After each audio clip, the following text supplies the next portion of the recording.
오늘 주시는 말씀은 베드로후서 1장 3절과 4절의 말씀을 본문으로 해서 구원의 은혜라는 제목으로 하나님의 말씀을 증거하려고 합니다. 세상은 발전하고 있습니다. 왜 발전하고 있는데 사람들은 부족하다라고 어렵다라고 결핍 속에 살아가고 있음을 말합니다. 풍요 속에 빈곤이라고 할 수가 있죠. 왜 그렇습니까? 우리의 삶은 눈에 보이는 삶이 다가 아니기 때문에 그런 줄 믿습니다. 눈에 보이는 삶으로 비교하게 되면 작년보다 올해가 훨씬 더 좋은 세상이 된 것 같습니다. 변화가 됐는데 더 좋은 모습으로 변화된 것을 많이 볼 수가 있습니다. 그렇지만 사람들은 궁핍함에 결핍에 어려움에 찌들리고 있습니다. 왜 그렇습니까? 영적으로 채워지지 않는 그 결핍 때문에 그런 것입니다. 그 영적인 결핍, 영적인 부족을 채우려면은 눈에 보이는 물질적인 것 가지고는 채워지지 않습니다. 세상적인 것을 아무리 많이 가진들 우리의 그 영적인 부족함이 채워지지 않는다는 것입니다. 그러면 우리의 이 부족한 영적인 결핍을 채우려면 어떻게 해야 되느냐? 오늘 우리 주님께서 이 말씀을 통해서 우리에게 주십니다. 오늘 주시는 말씀은 구원의 은혜라는 말씀인데 말씀 그대로 제목 그대로 구원의 은혜를 우리가 입어야 됩니다. 우리 하나님께서 우리에게 입혀주시는 구원의 옷을 입고 이 세상을 은혜 가운데 살아가게 되면 결핍함이 없어진다라고 말합니다. 영적으로 충만함이 채워진다라고 말씀하고 있습니다. 오늘 주시는 말씀으로 은혜 받는 귀한 시간이 되실 수 있기를 주님의 이름으로 축복해 드립니다. 첫 번째입니다. 첫 번째는 하나님의 능력을 증거해야 된다라고 말씀하고 있습니다. 하나님의 능력을 증거해야 합니다 라고 말씀하고 있습니다. 3절을 읽어주시기 바랍니다.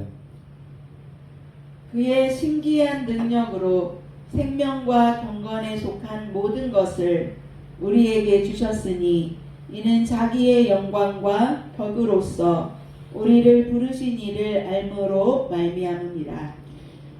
그의 신기한 능력으로 생명과 경건에 속한 모든 것을 우리에게 주셨으니 신기한 능력을 우리에게 주셨다라고 말씀하고 있습니다.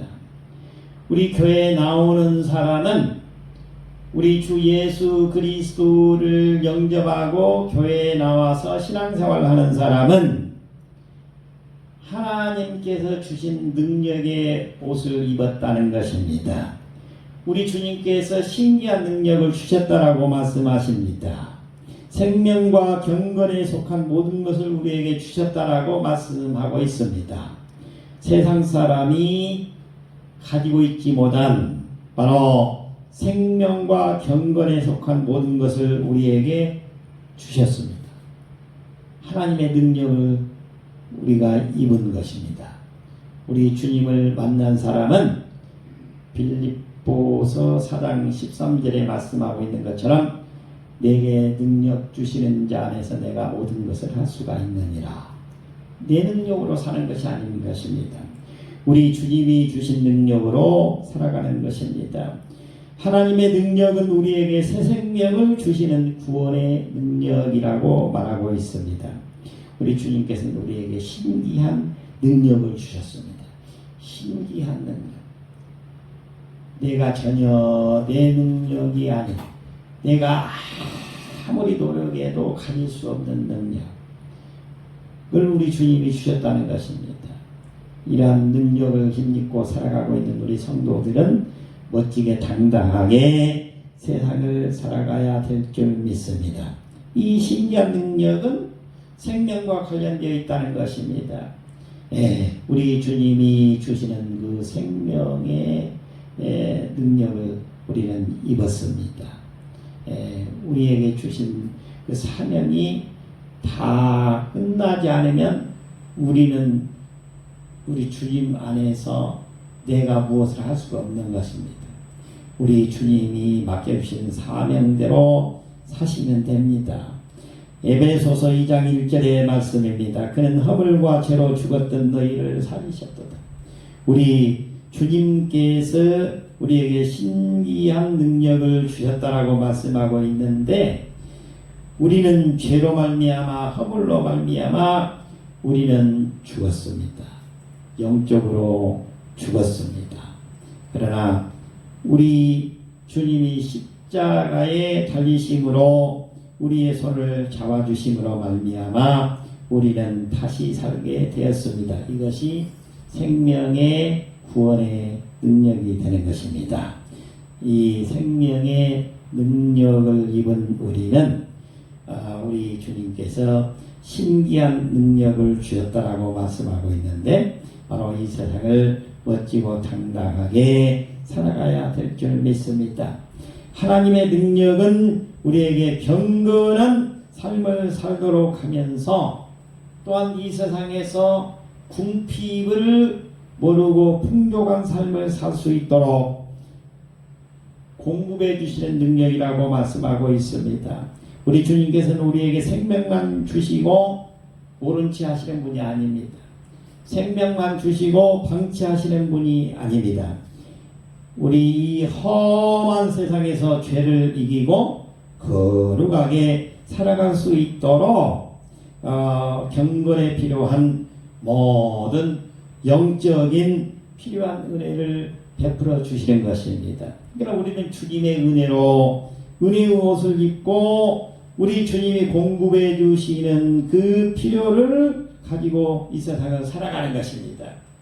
그러니까 당당하게 멋지게 주님을 증거하면서 살아갈 수 있는 우리 성도님들이 되실 수 있기를 주님의 이름으로 축복해 드립니다.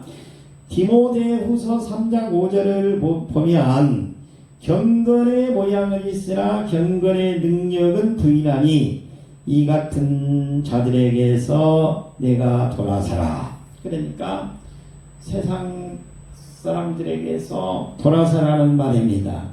우리 교회에 나오시는 분들은 세상에 한 발을 걸치고 살아가고 있습니다마는 주님의 말씀에 순종하면서 살아가는 자세가 필요하다는 것입니다. 그러면 우리 주님께서, 좋으신 주님께서 빌립보서 4장 19절에서 말씀하고 있는 것처럼 다음 하나님이 그리스도 예수 안에서 영광 가운데 그 풍성한 대로 너희 모든 것을 채우시리라. 이렇게 약속하고 있는 것입니다. 우리 주님께서 풍성한 대로 우리가 쓸 모든 것을 공급해 주신다라고 약속하고 있는 것입니다. 한 시골 마을에 평생 호롱불만 켜고 살던 노인이 있었습니다. 어느 날 마을에 전기가 들어왔고 노인의 집에도 밝은 전등이 설치되었습니다. 마을 사람들은 노인이 이제 밤에도 환하고 편리하게 살 수 있을 것이라며 기뻐했습니다. 그러나 몇 달이 지나도 노인의 집은 밤마다 열리 어두컴컴했습니다. 걱정이 된 이웃의 노인이 노인의 집을 찾아가 물었습니다. 어르신, 왜 그 밝은 전등을 켜지 않고 아직도 그래 어두컴컴한 호롱불을 켜고 계십니까? 노인은 한숨을 쉬며 대답을 했습니다. 나도 그 좋은 전등을 켜고 싶다네. 하지만 기름도 없고 내 힘으로는 그 전등 속에 불을 만들어 넣을 재주가 없어서 쓸 수가 없네. 이웃은 헛웃음을 지으며 벽에 있는 스위치를 가리켰습니다. 어르신, 이 전등은 어르신의 힘으로 불을 만드는 게 아닙니다. 이미 저 멀리 있는 거대한 발전소에서 강력한 전기를 이 선을 통해서 우리 집까지 보내주고 있습니다. 어르신은 그저 이 스위치를 올리기만 하면 됩니다. 이웃이 스위치를 올리자 순식간에 방안이 태양처럼 밝아졌습니다. 많은 그리스도인이 이 노인처럼 살아가고 있습니다. 내 힘과 노력으로 선을 행하려 하고 내 능력으로 경건해지려고 몸부림치다가 낙심합니다. 하지만 기독교는 내 힘으로는 짜내는 종교가 아닙니다. 거대한 발전소와 같은 하나님의 신기한 능력이 이미 우리에게 생명과 경건의 모든 것을 공급해주고 있습니다. 우리가 할 일은 믿음의 스위치를 올려서 이미 주신 하나님의 능력을 의지하면서 누리면서 살아가는 자세입니다. 두 번째입니다. 두 번째는 하나님의 부르심을 증거해야 합니다 라고 말하고 있습니다. 하나님의 부르심을 증거해야 합니다 라고 말하고 있습니다. 3절을 다시 한번 읽어주시기 바랍니다. 그의 신기한 능력으로 생명과 경건에 속한 모든 것을 우리에게 주셨으니 이는 자기의 영광과 덕으로서 우리를 부르신 이를 알므로 말미암음이라. 예. 하반절에 보면 이는 자기의 영광과 덕으로서 우리를 부르신 이를 알므로 말미암으니라. 이는 자기의 영광과 덕으로서 우리를 부르신 이를 알므로 말미암으니라. 하나님의 부르심을 우리가 증거해야 된다는 것입니다. 그러면 우리 주님께서 우리의 삶을 은혜 가운데, 주님의 은혜 가운데 모든 문제를 다 해결해 주시고 이 세상을 넉넉하게 이기면서 살아갈 수 있도록 해 주신다 라고 말씀하고 있습니다. 다시 말씀드리면 하나님의 부르심은 주님의 영광과 덕을 나타내기 위한 초청이다 라고 말씀하고 있습니다. 우리의 삶에 찬란한 하나님의 영광과 거룩한 성품인 덕을 세우고 이를 세상에 드러내기 위함입니다. 우리가 무슨 자격이 있어서 우리 주님이 우리를 부르신 것이 아닙니다. 그냥 그저 불러서 우리를 구별된 백성, 거룩한 백성으로 살아갈 수 있도록 만들어 주신 것입니다. 베드로전서 2장 9절의 말씀입니다. 그러나 너희는 택하신 족속이요 왕같은 제사장들이요 거룩한 나라요 그의 소유가 된 백성이니 이는 너희를 어두운 데서 불러내어 그의 기이한 빛에 들어가게 하시니 아름다운 덕을 선포하게 하려 하심이라. 우리를 택하신 목적은 우리 주님께서 우리를 멋지게 살아갈 수 있도록 만들어 주시기 위해서 우리를 불러주신 우리의 공로가 있어서 불러주신 것이 아니라는 것입니다. 우리가 어떤 선행을 불러주신 것이 아니라는 것입니다. 우리가 학식이 높아서 불러주시는 것이 아니라는 것입니다. 우리 주님이 우리를 택하셔서 불러주신 것입니다. 우리는 주님의 은혜로 부름받고 이곳에 나와서 예수 그리스도의 손을 잡은 것입니다. 우리 예수 그리스도의 손을 잡은 우리는 우리 주님께서 멋지게 살아갈 수 있도록 주님의 영광과 덕을 나타내기 위해서 우리를 불러주신 것입니다. 우리 주님의 은혜를 다시 한번 생각하면서 멋지게 살아가시는 우리 성도님들이 되실 수 있기를 권면해 드립니다. 우리 하나님의 부르심은 하나님을 깊이 아는 친밀함으로의 초대라고 말씀하고 있습니다. 우리가 우리 주님이 우리를 불러주셨는데 우리가 할 일은 뭐냐? 우리 주님을 더 깊이 아는 것이라고 말씀하고 있습니다. 깊이 안다는 것은 우리 주님의 은혜를 더 깊이 깨닫는다는 것입니다. 주님의 손을 더 꼭 잡는다는 것입니다. 주님의 손을 어떠한 경우에도 놓지 않아야 된다라고 말씀하고 있는 것입니다. 주님을 우리가 깊이 아는 것.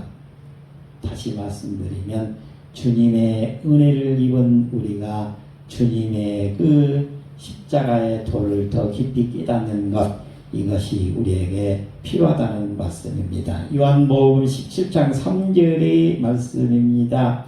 영생은 곧 유일하신 참 하나님과 그가 보내신 자 예수 그리스도를 아는 것이다. 우리 예수 그리스도를 아는 것이 참 하나님을 우리가 아는 것이 되는 것입니다. 우리 좋으신 예수님께서는 우리가 예수 그리스도를 손을 잡는 순간 우리에게 성령 하나님을 바로 보내주십니다. 그래서 성령 하나님을 우리에게 동행시키셔서 우리가 어디로 행하든지 우리가 무슨 일을 하든지 우리 주님은 우리와 함께 하십니다. 그리고 순간순간 우리를 지켜 보호하여 주십니다. 불볕더위 속에서도 우리를 지키십니다. 또 극한의 추위 속에서도 우리를 지키십니다. 또 환난 가운데서도 우리를 지켜 보호하여 주십니다. 우리 특별한 주님의 보호를 받고 살아가는 우리 성도님들은 주님의 은혜를 다시 한번 깨닫고 주님을 깊이 아는 그 자세가 필요한 것입니다. 옛날 어느 나라에 자비롭고 영광스러운 왕이 살고 있었습니다. 어느 날 왕은 마차를 타고 거리를 지나가다가 길가 오물통 곁에서 부모를 잃고 진흙과 먼지로 뒤범벅이 된 채 울고 있는 거지 아이를 발견했습니다. 왕은 차에서 내려서 직접 손으로 그 아이를 안아 올렸습니다. 그리고 신하들에게 명령했습니다. 이 아이를 궁궐로 데려가라. 그리고 내 아들로 삼겠다.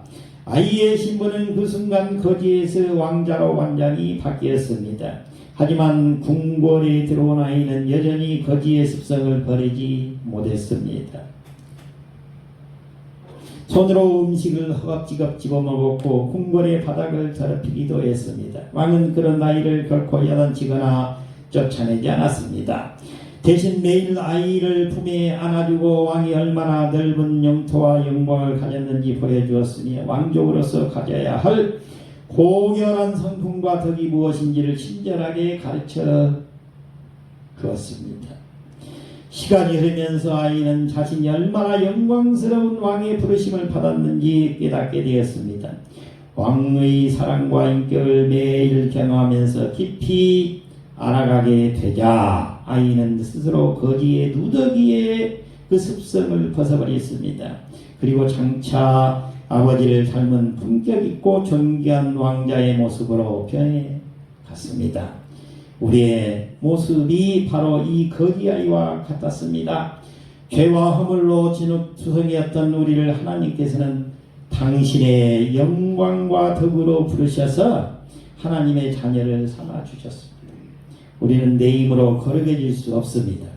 오직 우리를 부르신 하나님이 어떤 분이신지 매일의 삶 속에서 깊이 알아갈 때 그분의 영광스러운 성품이 우리 삶에 피어나오기 시작합니다. 우리를 부르신 이의 사랑을 깊이 신뢰하며 그분께 믿음으로 반응하는 삶을 살아가실 수 있기를 축복해 드립니다. 마무리하겠습니다. 세 번째입니다. 하나님의 약속을 증거해야 된다. 우리의 은혜로운 삶은 뭐냐? 하나님의 약속을 증거해야 합니다. 라고 말하고 있습니다. 4절을 읽어주시기 바랍니다. 이로써 그 보배롭고 지극히 큰 약속을 우리에게 주사 이 약속으로 말미암아 너희가 정욕 때문에 세상에서 썩어질 것을 피하여 신성한 성품에 참여하는 자가 되게 하려 하셨느니라. 네. 하나님의 신기한 능력, 하나님의 부르심, 이것이 보배롭고 지극히 큰 약속이라고 말씀하고 있습니다.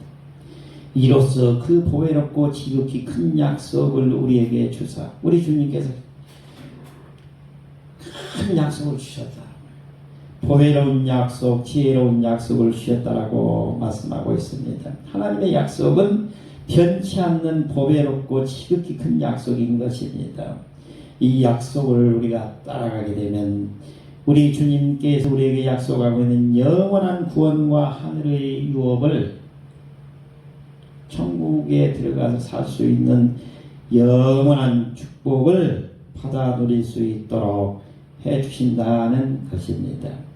우리 하나님의 약속은 세상적인 것이 아닌 것입니다.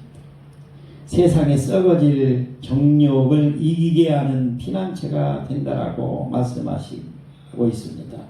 우리 주님의 손을 잡고 우리 주님이 우리에게 약속하신 것을 따라가게 되면 세상적인 정욕을 우리가 이길 수 있다라고 말합니다. 요한일서 2장 16절 17절에 보면 이는 세상에 있는 모든 것이 육신의 정욕과 안목의 정욕과 이생의 자랑이니 다 아버지께로부터 온 것이 아니요 세상으로부터 온 것이다. 이 세상도 그 정욕도 지나가되 오직 하나님의 뜻을 행하는 자는 영원히 거하느니라. 이 하나님의 영원한 약속, 보배롭고 지극히 큰 약속. 다시 말씀드리면 하나님의 그 신기한 능력, 또 하나님의 그 우리를 부르심, 이게 큰 약속이라는 것입니다. 이 약속을 우리가 따라가게 되면 하나님의 뜻을 행하는 자에게 우리 주님께서 우리의 손을 꼭 잡고 멋지게 이 세상을 이기게 만들어 주시고 또 영원한 생명이 보장되는 천국의 삶을 누릴 수 있도록 만들어 주신다는 것입니다. 민수기 23장 19절의 말씀입니다. 하나님은 사람이 아니시니 거짓말을 하지 않으시고 인자가 아니시니 후회가 없으시도다. 어찌 그 말씀하신 바를 행하지 않으시며 하신 말씀을 실행하지 않으시랴. 우리 주님은 약속하신 것을 반드시 지키시는 분이시다는 것입니다. 따라서 우리는 어떻게 해야 되느냐? 우리 주님께서 약속하신 이 큰 약속, 보배롭고 지극히 큰 약속을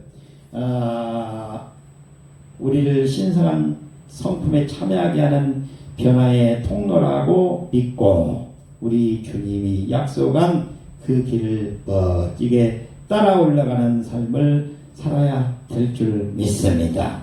고린도후서 7장 1절의 말씀입니다. 그런즉 사랑하는 자들아, 이 약속을 가진 우리는 하나님을 두려워하는 가운데 거룩함을 온전히 이루어 육과 영의 온갖 더러운 것에서 자신을 깨끗하게 하자.